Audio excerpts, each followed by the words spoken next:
আমাদের সকলের পছন্দের খাবারের মধ্যে একটি হলো ফ্রাইড রাইস। তাহলে চলুন বন্ধুরা, বাড়িতে থাকা খুবই অল্প উপকরণ এবং অল্প সময়ের মধ্যে আজকে আমরা তৈরি করব এগ মশলা ফ্রাইড রাইস, এবং এর স্বাদটিও হবে একদম পারফেক্ট। তাহলে চলুন শুরু করা যাক। ফ্রাইড রাইস তৈরি করার জন্য সর্বপ্রথম রাইসটিকে পারফেক্ট তৈরি করতে হবে। তার জন্য আমরা পাত্রের মধ্যে জল দিয়ে নিয়েছি। এর মধ্যে একটি তেজপাতা, দুটো ছোট এলাচ, দারচিনি, লবঙ্গ, এর সঙ্গে স্বাদ অনুসার লবণ এবং অয়েল অ্যাড করতে হবে। অয়েল অ্যাড করলে চালগুলো একে অপরের সঙ্গে জড়ায় না। তাহলে বন্ধুরা, সমস্ত ইনগ্রেডিয়েন্টস দেওয়া হয়েছে, একটু নাড়াচাড়া করে নিয়ে এরপর এর মধ্যে চালগুলো অ্যাড করতে হবে। আমরা এখানে বাসমতি চাল নিয়েছি। অবশ্যই 15 মিনিট আগে থেকে এটি ভিজিয়ে রেখে দিতে হবে। এরপরে সমস্ত চাল এই জলের মধ্যে অ্যাড করে নিতে হবে। চাল দেওয়া হয়ে গেলে একটু এইরকম ভাবে নাড়াচাড়া করে ওয়েট করতে হবে, তাহলে কিন্তু এটি পারফেক্ট কুকড হয়ে যাবে। বন্ধুরা, আপনারা দেখতেই পাচ্ছেন আমাদের এখানে জল পারফেক্ট ভাবে ফুটে গেছে।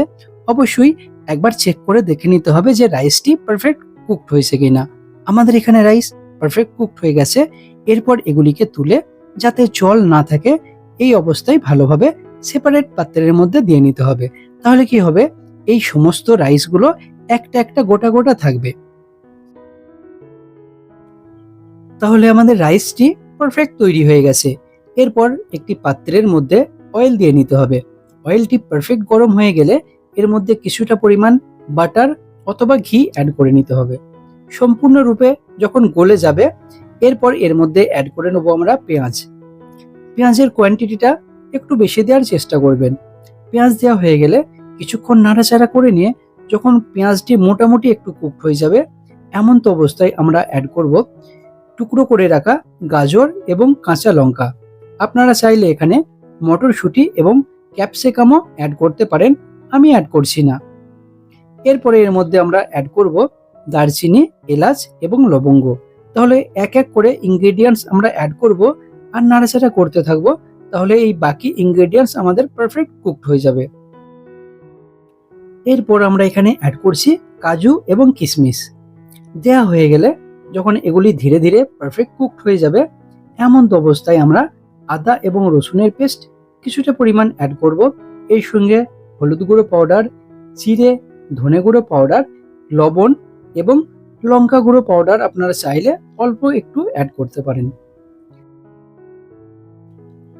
তাহলে মশলা এবং বাকি ইনগ্রেডিয়েন্টস যখন মোটামুটি আমাদের এখানে কুকড হয়ে যাবে, এমন তো অবস্থায় অ্যাড করতে হবে ডিম।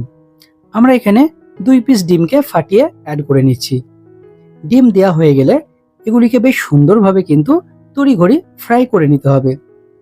তাহলে বন্ধুরা, আমরা ডিমটিকে এখানে পারফেক্ট ভাবে ফ্রাই করে নিই। এখানে ডিম পারফেক্ট ফ্রাই করা হয়ে গেছে। এর সঙ্গে সমস্ত ইনগ্রেডিয়েন্টস কিন্তু কুকড হয়ে গেছে। এটি হলো আমাদের পারফেক্ট সময়। এই সময়ে রাইসগুলোকে অ্যাড করতে হবে। তাহলে রাইস আমাদের আগে থেকেই তৈরি করা ছিল, আর দেখতেই পাচ্ছেন কতটা সুন্দর ঝরঝরে আছে, কোনো রকম রাইস এখানে ভেঙে যায়নি। এরপরে এর মধ্যে অ্যাড করব আমরা টমেটো সস কিছুটা পরিমাণ, এর সঙ্গে সয়া সস, এর সঙ্গে আমরা অ্যাড করব ধনেপাতা। ধনেপাতা অ্যাড করা হয়ে গেলে অবশেষে আমরা কিছুটা পরিমাণ চিনি অ্যাড করব। এতে করে আমাদের ফ্রাইড রাইসের স্বাদটি পারফেক্ট হবে। তাহলে সমস্ত ইনগ্রেডিয়েন্টস আমাদের দেওয়া হয়ে গেছে। এরপরে অতি সাবধানে এবং সুন্দরভাবে এই ফ্রাইড রাইসগুলোকে মিক্স করতে হবে।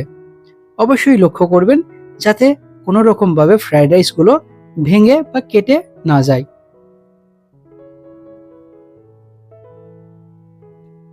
তাহলে বন্ধুরা, আমাদের ফ্রাইড রাইস পারফেক্টভাবে এখানে মিক্স করা হয়ে গেছে। এরপরে 2 থেকে 3 মিনিটের জন্য এটি ঢাকনা চাপা দিয়ে রেখে দিতে হবে।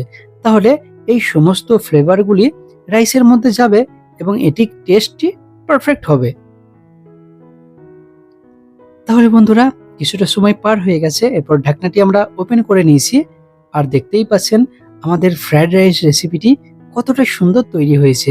আপনারা অবশ্যই এটি বাড়িতে তৈরি করবেন এবং কমেন্ট বক্সে জানাবেন কেমন হয়েছে। আরও নতুন ভিডিও দেখার জন্য আয়াত কিচেন চ্যানেলটিকে সাবস্ক্রাইব করে নেবেন। Bye bye, take care.